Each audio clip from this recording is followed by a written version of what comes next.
Parang ano expressway itsura. Okay, sagad. 87, 88. Ayun, nag-90. Ang bilis.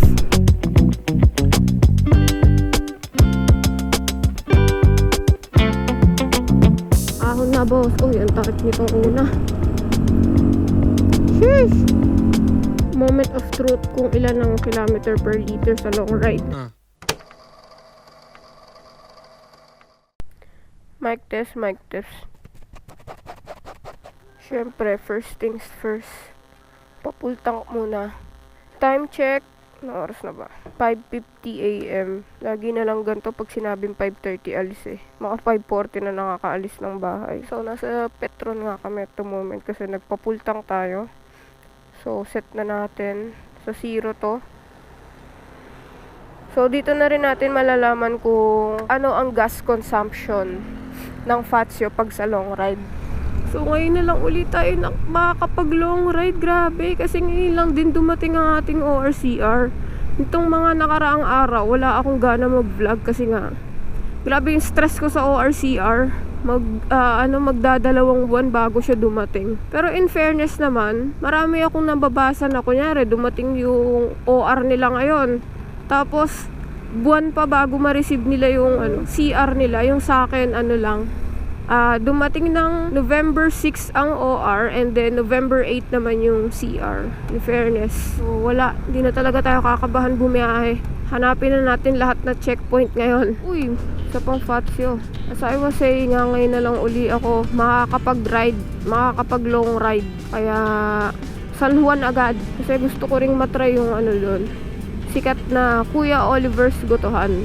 Nasa Kabuyaw pa tayo at the moment. Ilang kilometers from sa atin, Aaron? 75. Ang daan natin, Lipa. Meron pa kasing isang daan sa San Pablo. Kaso ayoko dun kasi malubak. Nakadaan na ako dun once. Hindi ko gusto ang daan doon. Excited na rin ako malaman kung ilan ang consumption ito sa long ride. Grabe, may ilang buwan na ba sa akin si 30? Nakuha ko siya September 22. Magdadalawang buwan na sa akin si 30 pero wala pa halos nararating to. Hindi kagaya ni Dos. Si Dos isang buwan pa lang kung saan na nakakarating eh. Busy rin kasi tayo sa trabaho. Hindi ko na sure kung nasaan kami pero ayan. Nasa may Star Tollway papasok dito. Medyo nakakatamad pa kasing mag-vlog banda here gawa ng may mga konting traffic pa eh. Dami lang din talagang truck dito. In fairness lang talaga sa daan na to. Maganda. Aspalto. May mga ilang patsi-patsi pero mas lamang yung gantong smoothness. City of Tanawan. Pag pauwi, ahon tayong Tagaytay, no? Hindi ko na namamalayan yung mga lugar-lugar pero nasa Lipa na pala kami. Napakalapit lang pala sa amin kung hindi traffic. Ito ang kanilang plaza. Ano yung munisipyo? Right? Turn right. Astig nitong lumang bahay pero konkreto oh. Patakot. Ang cute ng itsura dito eh, no, probinsyang parang yung vibes ba, probinsya, ganyan. Sa pag nasa Manila, kasi tayo na, alam mo, Manila na Manila eh, gawa ng daming sasakyan, tas ang baho. So, where are we? Pero I'm liking the view na here kasi yan na. Greeneries na, tapos probinsya vibes. Takbuhang 65 lang, 60-65. Nagsi-69 pala. Pagka maluwag talagang daan, di mo masyadong ramdam yung bilis mo eh. 15 kilometers away na lang pala kami dun kay sa Kuya Oliver. Grabe, napakabilis ng biyahe. Lamig dito ah. Nadaanan pala namin yung Batangas Circuit. Dito pala yun sa Rosario. May ride din ng Fazio Laguna ngayon eh, kaso hindi ko sumama. Niya ako eh. San Juan din punta nila eh. Konting update lang pala kay 30 about yung sa vibration niya. Nakapag second change oil na ako eh. Same brand ng engine oil lang ginamit ko. Saka yung gear oil, Repsol gamit ko. Sa engine oil ang gamit ko ay ADNOC Voyager. Yung kulay green, basta Jaso MB pang scooter. So observation ko and experience ay wala. Nandun pa rin yung vibration sa arangkada. Hindi siya nawala kahit medyo may kalayuan na ang kanyang odo. Ilan na ba odo nito?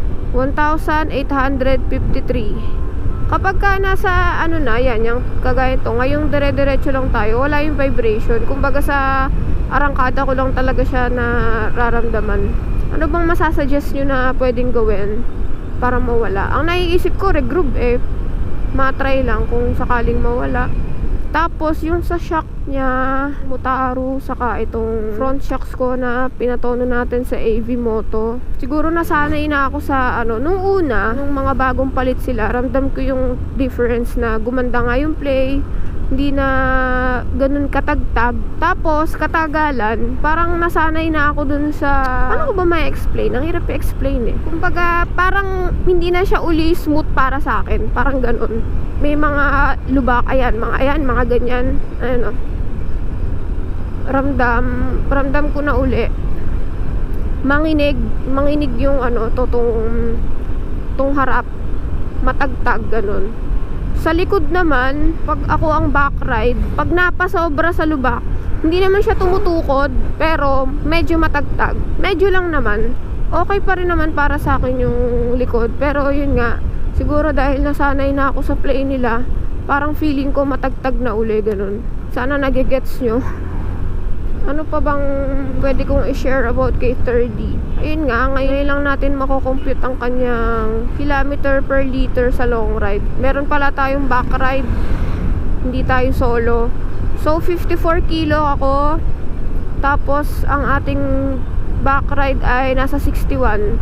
Tinry kong computein to pagka city drive city drive with back ride, lumalabas na 43 kilometers per liter sa Commonwealth. Ayan, Cubao, Commonwealth, Fairview. Alam nyo naman gano'ng ka-traffic sa mga lugar na yon. Malapit-lapit na kami. Sana lang po ay wala masyadong tao. Nasa San Juan na pala tayo. I Heart San Juan.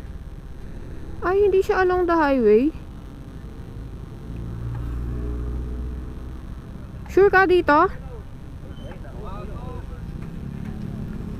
Okay. Akala ko naman along the highway. Like, makikita mo siya sa highway. Ay, rough road. Ay, gagi, dami. For sure. Yung mga yan. Dun yan. Nasaan na ba? Diretso pa? Eto. Eto?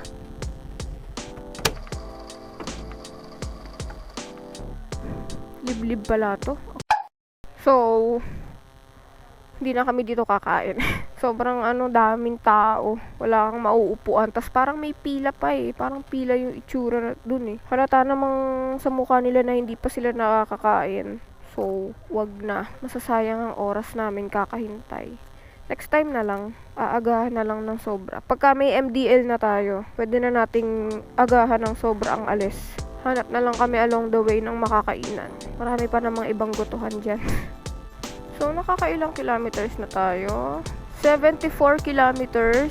Ewan ko kung kita sa GoPro. 74 kilometers.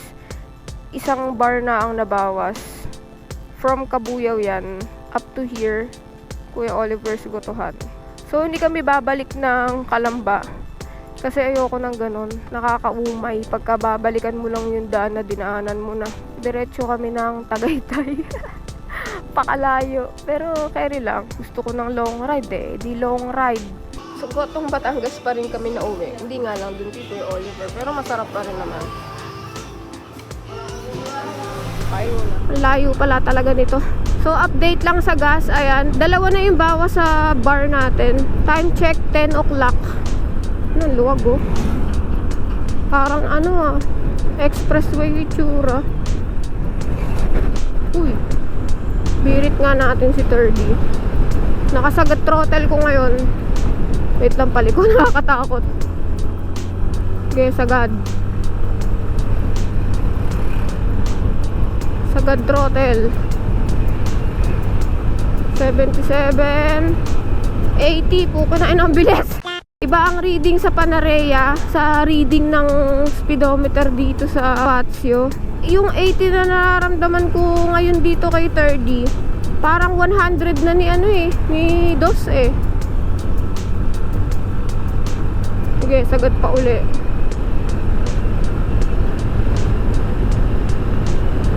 '87, '88.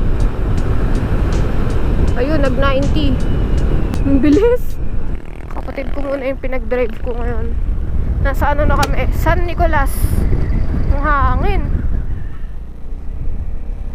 Ayun na yung taalo. Ang galing no, yung mga bulaklak no. Ganda oh.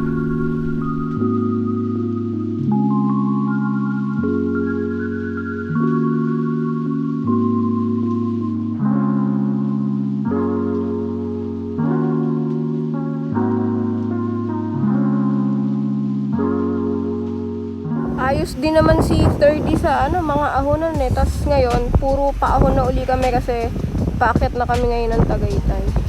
So, San Nicolas. Grabe no, nung pumutok yung taal. Grabe, kitang-kita from here. Can't imagine. Saka ang lamig din pala dito. Ang sarap din ang simoy ng hangin. Hindi siya ganun kabaho. Hindi siya ganun kalansa. Carry lang. Malamig.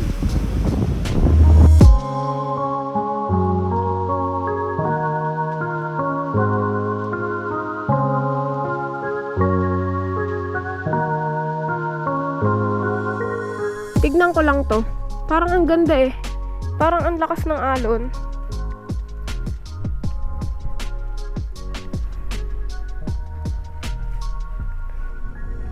Oh, kung makikita mo parang walang nangingisda eh, no? Malapit nang makaakyat ng Tagaytay. So, pinagpilian kung sa Sampaloc or ayun, ang kita na yung Sky Ranch. Oo, yun nga oh. Mas mabilis kung sa Sungay eh. Sungay na lang kami dadaan. Ahon na sa Sungay. Ahon.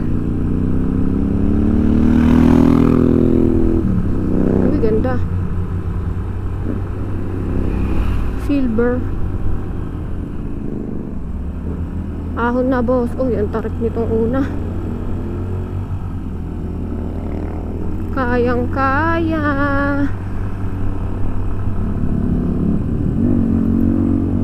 Sheesh.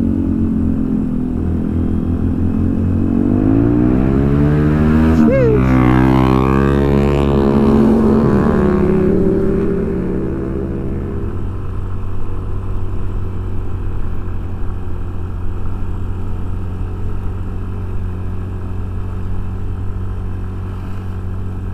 Tarik ka.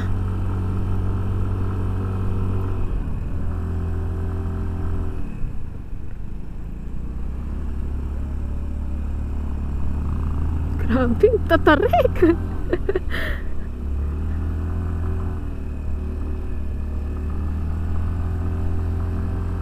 Pero kayang-kaya naman ng Fazio. Hindi naman siya yung parang sobrang hirap na hirap. Nakaahon pa rin naman. In fairness, ang lamig sa Tagaytay ngayon. I wasn't expecting na malamig. Alam ko ito na yung huling ahon dito sa Sungay. Huling matarik na ahon. Tapos labas na ng Tagaytay. Palubat na rin pala ako, guys. Siguro kita na lang uli tayo pagka nandun na sa Revpal. So, babu. So, nasa Kabuyaw na pala uli kami. Pupunta tayo dun sa pinagpagasan natin na Petron kanina para talaga. Round trip kung round trip ba.